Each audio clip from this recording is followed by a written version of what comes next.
Il sera entouré du ministre des Relations au Parlement et du ministre en charge des PME.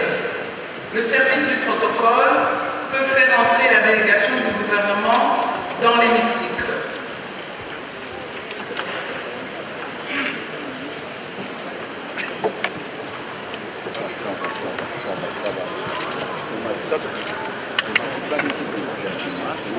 Mais comporte les points ci-après du Congo et le Fonds africain de développement au titre du projet d'appui au développement des chaînes de valeur agricole dans 6 provinces de la République démocratique du Congo, en sigle PADCA-6P. Point 4.5. Examen et vote du projet de loi autorisant la ratification de l'accord de prêt du 13 juin 2019 conclu entre la République démocratique du Congo et le Fonds africain de développement pour le prêt provenant des ressources de la facilité d'appui à la transition FAT au titre du projet d'appui au bien-être alternatif des enfants et jeunes impliqués dans la chaîne d'approvisionnement du cobalt, en sigle PAVEA-cobalt. Point 6. Communication du bureau.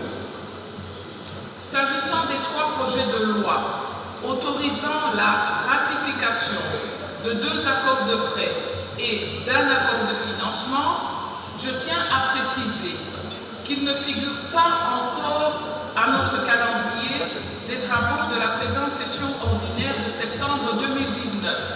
C'est pourquoi, au cours de sa réunion de mercredi 16 octobre 2019, la conférence des présidents a approuvé leur inscription à notre agenda de la session conformément aux prescrits de l'alinéa 1 de l'article 146 de notre règlement intérieur.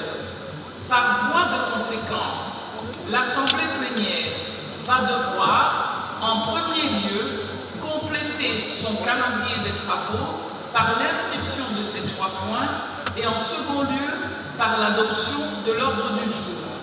L'Assemblée plénière peut se prononcer à ce sujet. Qui sont pour? Qui sont contre? Qui s'abstiennent?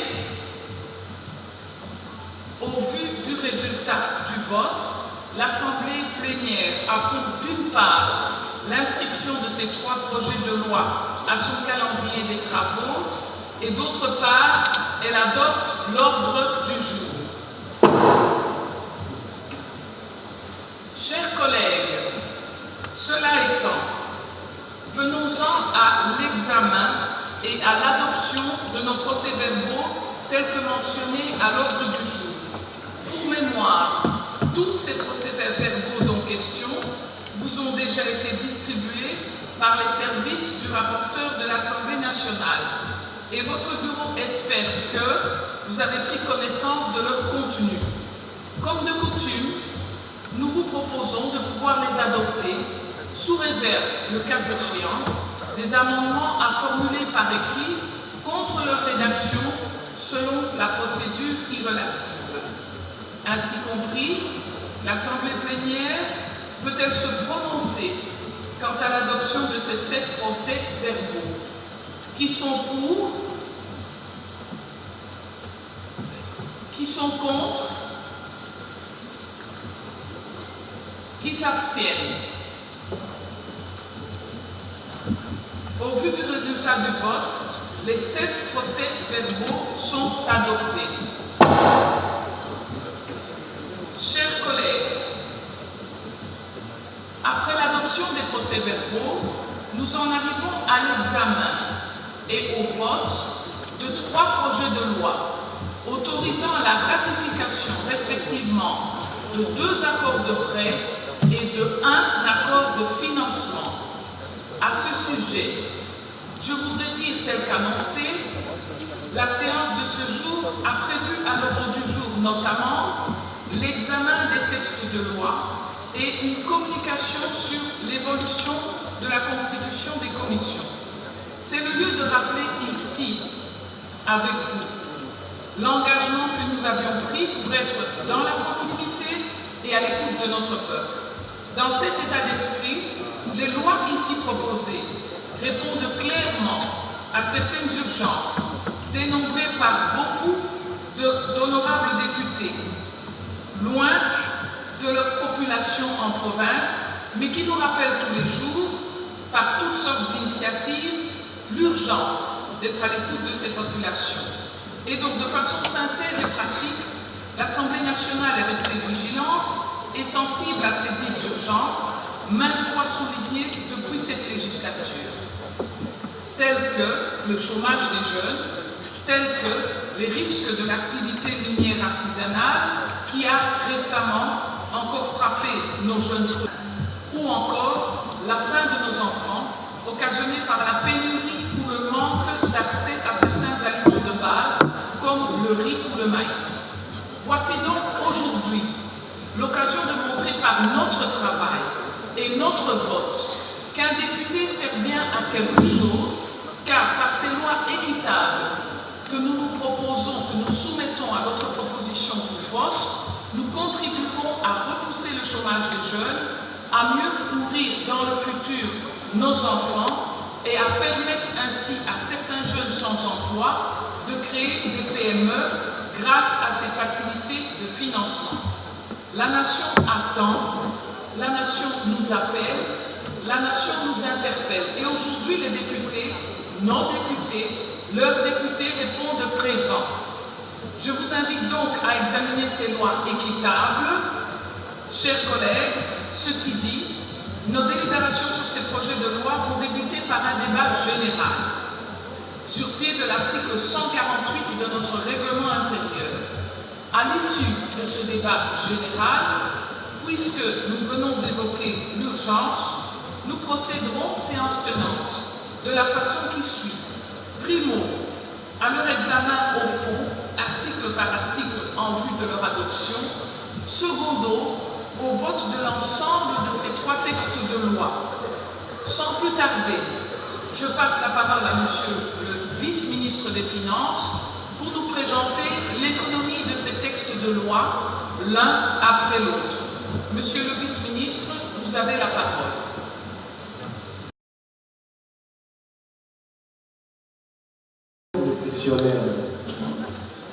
Et au titre de l'architecture institutionnelle, ce projet a pour tutelle le ministère des Affaires sociales. Et il a pour ancrage le secrétariat général du ministère et a comme organe d'exécution le Fonds national de promotion des services sociaux, en sigle FNPSS. Pour une meilleure mise en œuvre, le projet est structuré en trois composantes et sa clôture interviendra le 31 décembre 2023. Honorable présidente de l'Assemblée nationale, honorables membres du bureau, honorables députés nationaux, le troisième et dernier accord de prêt conclu entre la RD Congo et le Fonds africain de développement relatif au financement du projet d'appui au développement des chaînes des valeurs agricoles de la RD Congo a été signé en date du 13 juin 2019 pour un montant de 20 millions d'unités de fonds, soit l'équivalent de 28 millions de dollars américains et a pour durée d'exécution 5 ans. Ces zones d'intervention sont les provinces de Pilou, Kasaï, Olomami, Lomami, Maniema et Tchoko. Le projet a pour objectif global de contribuer à l'amélioration de la sécurité alimentaire et nutritionnelle de façon durable. Il a pour objectif spécifique de faire progresser la production agricole à travers, premièrement, l'augmentation de la productivité des filières porteuses du manioc. du maïs, de haricots et riz. Et deuxièmement, le renforcement des capacités des acteurs pour assurer la durabilité des investissements dans les chaînes des valeurs. Et enfin, troisièmement, la promotion de l'entrepreneuriat des jeunes et des femmes. Concernant son architecture institutionnelle, il a pour tutelle le ministère de l'Agriculture. Et il a pour ancrage le secrétariat général du ministère et a comme organe d'exécution l'unité de coordination placée au sein du ministère de l'Agriculture. Pour une meilleure mise en œuvre, le présent projet est structuré en 3 composantes et sa clôture interviendra le 31 décembre 2024. Honorable présidente de l'Assemblée nationale, honorables membres du bureau, honorables députés nationaux, telle est l'économie générale des accords de crédit et de prêt soumis pour adoption à votre auguste Assemblée. Je n'ai pas la prétention d'avoir vidé les contours des termes des références de ces 3 projets. Je reste convaincu, mais alors convaincu au travers de vos questions, de vos observations, que vous contribuerez à l'enrichissement de cette présentation. Je vous remercie de votre particulière attention. La proportion des montants de chaque composante dans les 100 millions de dollars. Parce que nous savons souvent ce qui se passe, c'est qu'on va gonfler souvent la composante de renforcement des capacités de gestion du projet avec toutes sortes d'experts, de petits experts recrutés parfois dans les universités occidentales pour être très bien rémunérés ici sans que ce financement ne profite réellement à nos populations. Et ça, nous voulons vraiment que le ministère des Finances puisse nous donner la lumière sur ce projet. Nous avons des préoccupations très importantes dans notre pays. Il s'agit essentiellement, par exemple, des problèmes énergétiques. Il s'agit de grands problèmes d'infrastructures de base pour lesquels 100 millions de dollars auraient un impact beaucoup plus important que toutes ces formations matérielles dont les financements vont être dilapidés dans le urbain.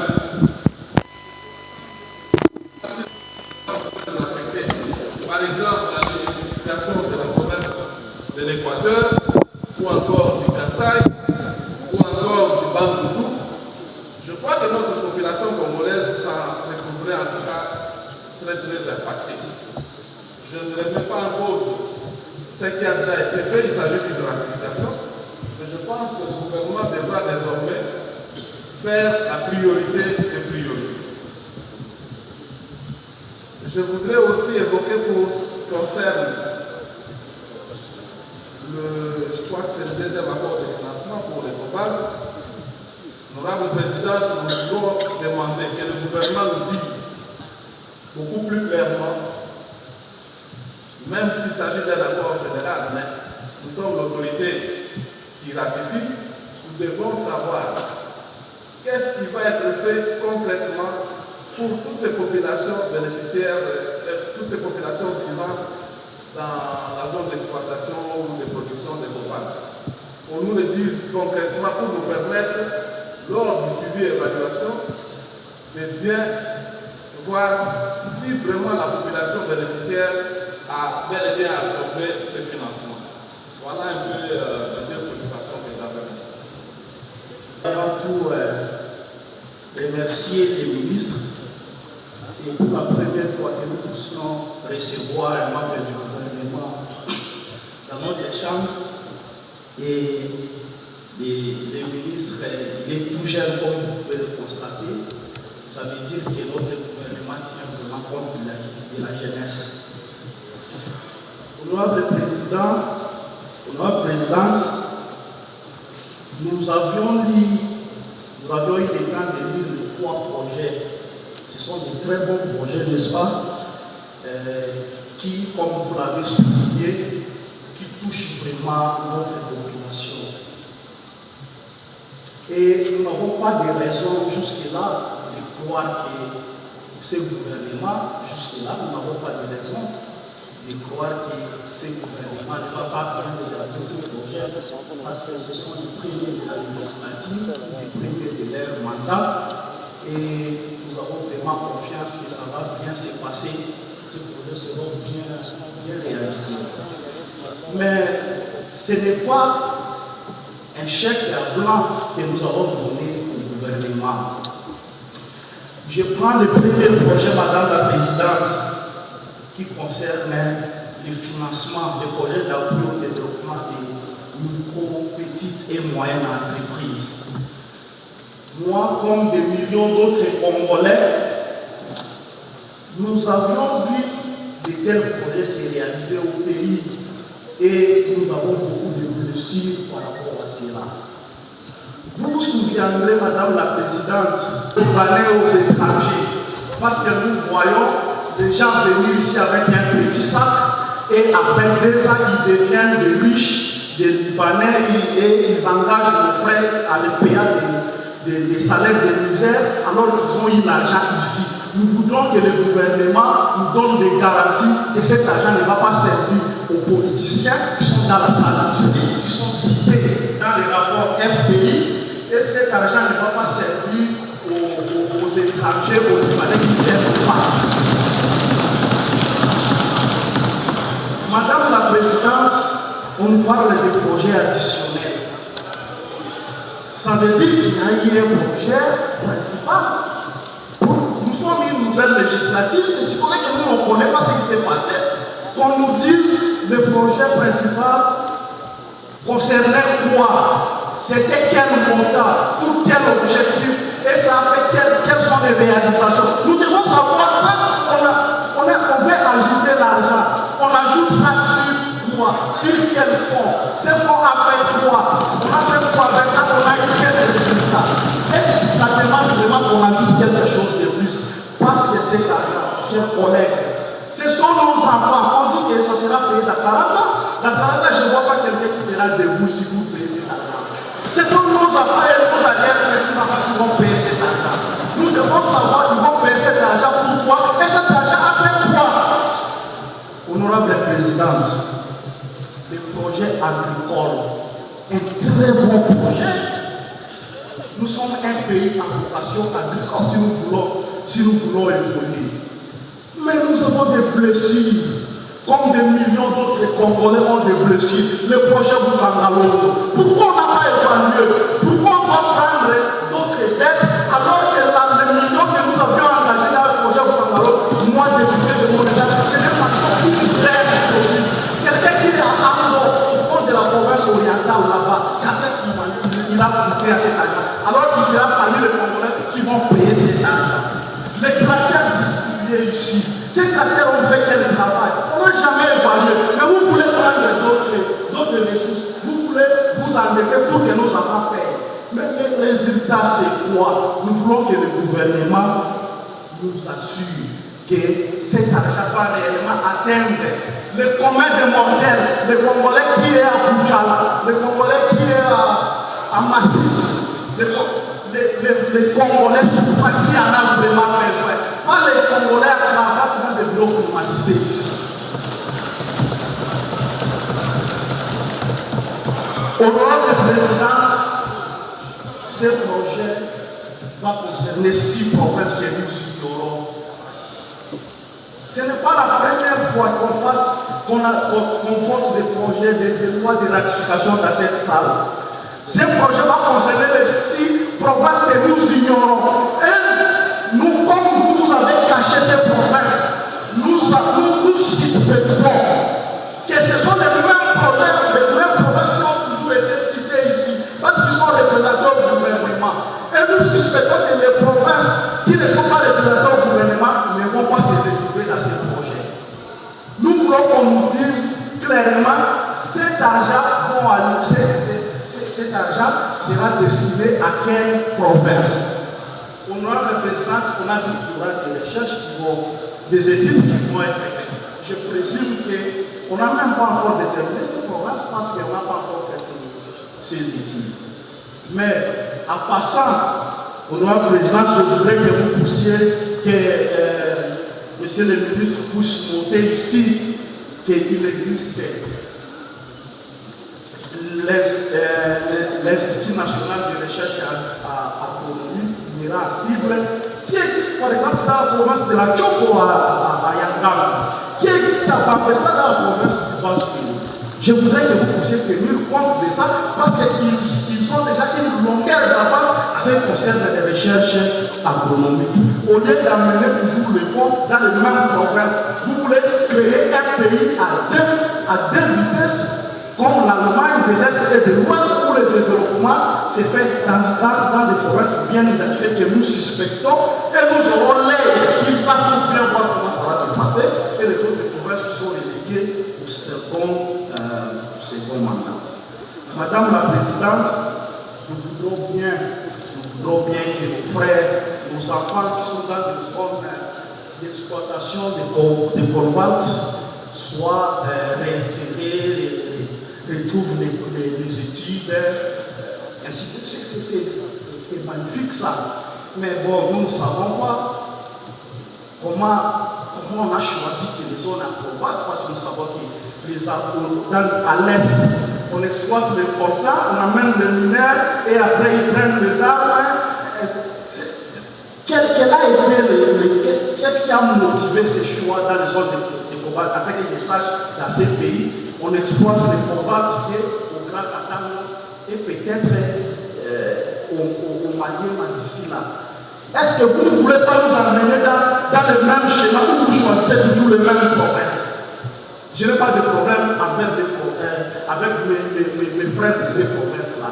Mais nous ne voulons pas les mêmes causes produisent les mêmes effets. Nous ne voulons pas que vous nous ameniez.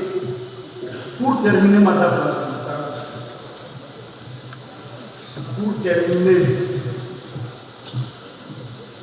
il y a des chiffres que si les Congolais écoutent, ça révèle des blessures récentes. J'ai lu ici 100 millions, autant de millions, tout ça. Vous pouvez nous dire la rétro-commission, c'est de combien? Est-ce que vous n'allez pas nous amener dans les rétro-commissions de 15 millions ici? Est-ce que vous pouvez nous dire la rétro-commission est de combien? Parce que nous avons des preuves que si chaque 100 millions entrés au pays ou sortis de la caisse de l'État, il y a 15 millions qui sont épargnés ou plus. Pour cette fois-ci, nous n'allons pas laisser ça. Honorable Kalata, restez sur le thème d'aujourd'hui. Parce que l'honorable Lucas vous attend. Oui, merci Madame la Présidente. Nous avons une commission de suivi ici. Je termine par cette recommandation. Madame la Présidente, nous n'avons aucun indicateur ici dans ces documents qui vont nous prouver que l'argent est vraiment arrivé à la destination finale. De combien de mortels de Congolais? Nous voulons que vous changez notre commission de suivi et évaluation pour voir réellement si l'argent décaissé va suivre d'abord la filière bancaire normale. Ça ne sera pas décaissé dans une caisse de l'État pour envoyer dans une autre caisse que nous ne connaissons pas très bien et qu'il n'y aura pas de rétro-commission. Nous voulons que notre commission de suivi et évaluation s'occupe de ça et qu'on nous fasse rapport à la fin. Madame la Présidente, j'ai dit. Merci. Maintenant, on va bien voter. Nous allons voter, les conséquences, c'est quoi? Au-delà de ça, les chiffres, 100 millions. 100 millions. 100 millions de dollars et 28 millions de dollars pour nous les agriculteurs, 5 villes. 6 d'ailleurs. 5, 6. Province, je me tairai, c'est moi qui vous m'avez aidé. Honorable président, vous voyez maintenant la malhonnêteté des membres du gouvernement pour ça.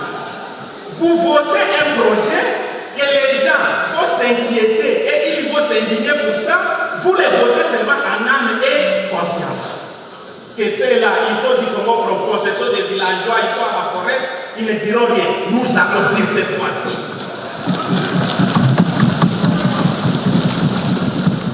Au-delà de ça, honorable président,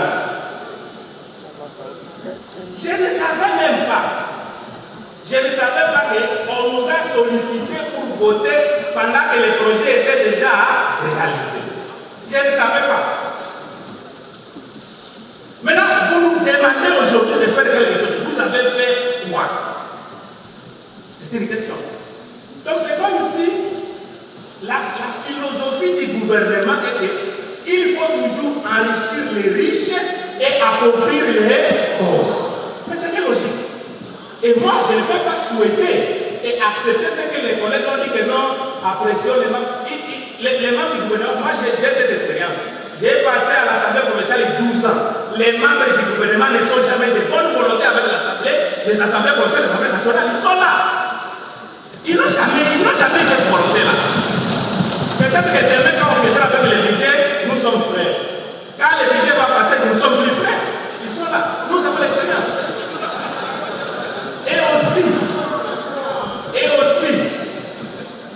tout ce que nous pouvons faire, si on donne les 100 millions aux Congolais seulement, sans intervenir aux expatriés, le résultat sera autre.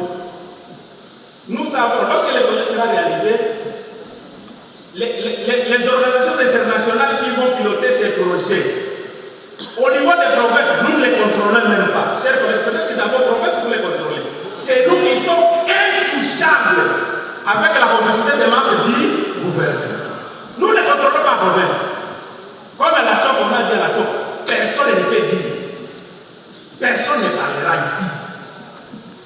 Maintenant, nous le projet, je crois que cela va être déposé dans les amendements. Il vaut mieux que dans l'article 2, les projets qui concernent le développement des chaînes de valeur agricoles dans 6 provinces réassociées, il vaut mieux que cela soit d'abord que nous puissions spécifier les provinces et nous devons voter, connaissant bien que nous votons 100 millions pour les 6 provinces qui sont bien identifiées.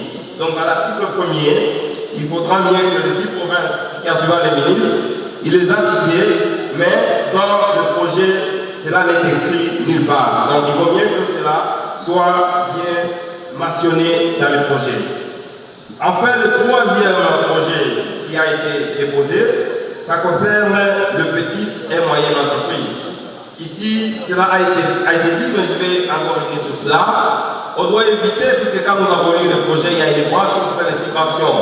Et les subventions, c'est souvent accordé à des gens. Souvent, ça n'a pas de critères. On a fait des subventions puisqu'on a tenu compte, par exemple, que le projet a été présenté, puisque, par exemple, on a, il y a des catastrophes, je ne sais pas moi quoi. C'est vraiment subjectif quand il s'agit des subventions. Et c'est d'ailleurs des cas pareils que le collègue a évoqués, les contrôles que nous avons effectués au niveau du FPI, où l'argent des contribuables était accordé à des copines, où l'argent des contribuables était accordé, n'est-ce pas, à des membres des cabinets. Et donc nous devons éviter cela, surtout lorsqu'on veut résoudre le problème des petites et moyennes entreprises et qui concerne la catégorie de la jeunesse. Donc ici, il est mieux, vraiment, il doit être indiqué, il faut que les suivis et évaluations soient rigoureuses. Il faudrait également que le projet soit réadapté par rapport aux critères de suivi et de régularité.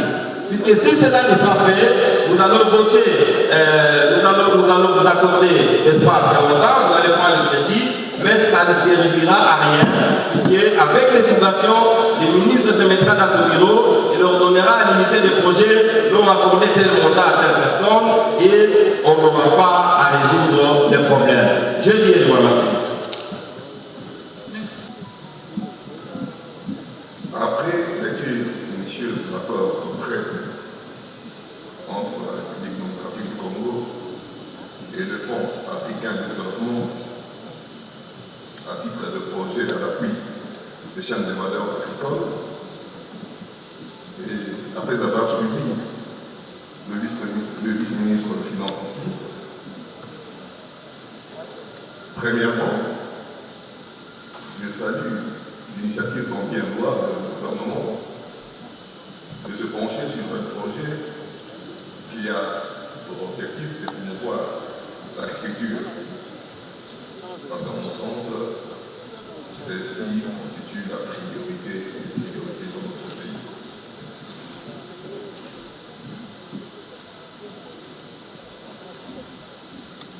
Néanmoins, permettez-moi d'exprimer quelques inquiétudes en rapport avec le projet de loi qui nous est soumis pour ratification.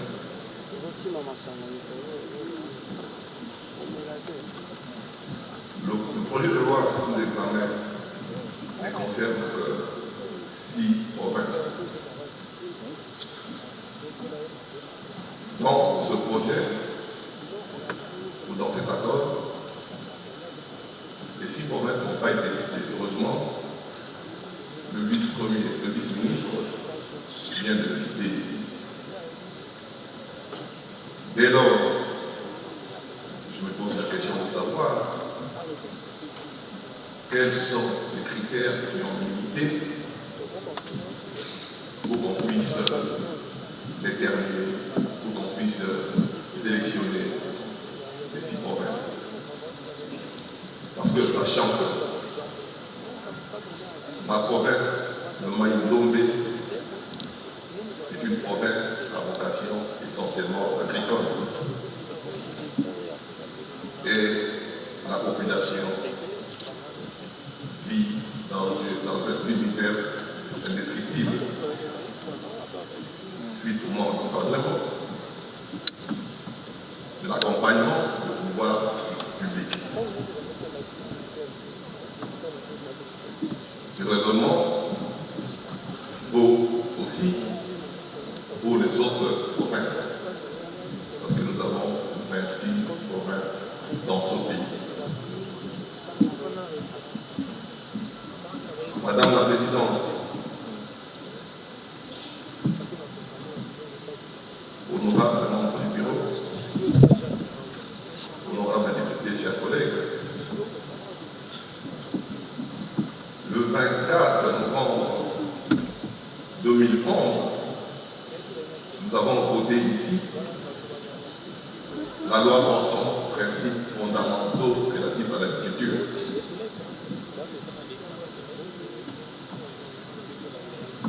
L'article 6 de cette loi stipule que le gouvernement doit définir et mettre en place une politique nationale agricole qui tiendra compte de besoins, de spécificités de chaque province.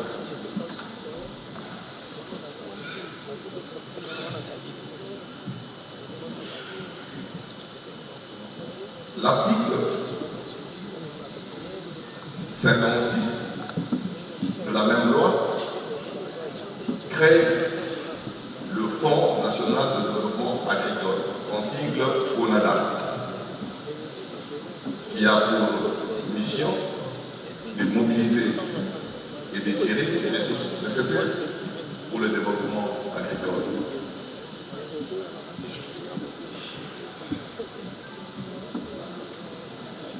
Chers collègues, Madame la Présidente, nous voyons ici, je pense à mon avis, pour raison d'équité, pour raison de respect de la loi sur la décentralisation la loi sur la politique agricole relative à la politique agricole que je viens de citer. Je pense qu'il est important d'étendre ce projet à toutes les 26 provinces. Parce que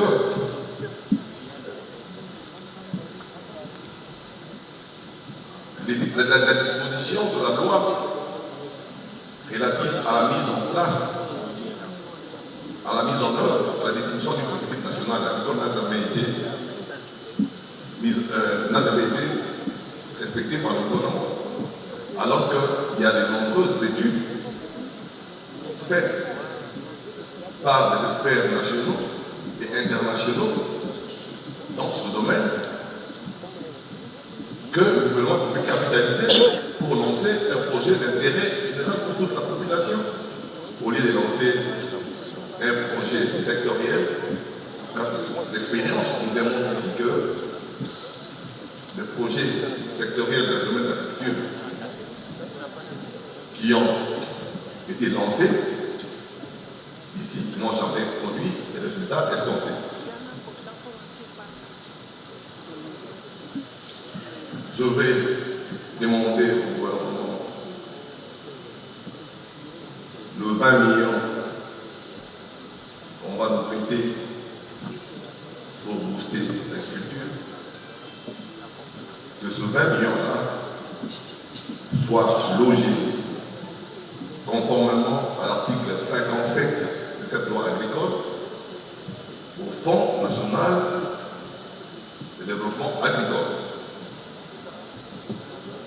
Ceci éviterait l'inflation de la loi.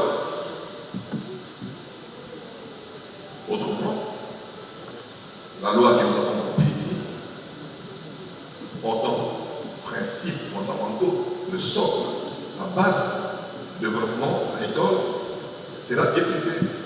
Perdra sa valeur. J'ai dit et je vous remercie. C'est 12, 20 et j'en passe de meilleurs. Mais quand vous entendez les provinces qu'on a citées, c'est seulement les centres urbains. Le monde rural est oublié. Mais effectivement, quand nous lisons l'article 2 de notre Constitution, pourquoi on oublie ces populations de l'arrière-pays? Parce que ici, dans notre Assemblée, les députés élus du monde rural sont nombreux de ces élus de grandes agglomérations. Je pense que ces projets devraient d'abord être prioritaires au monde rural que nous parler de villes où effectivement il y a toutes les institutions de la vie. Vous parlez de l'agriculture. Partout, on n'a pas de pont. On n'a pas de routes et de cercles agricoles.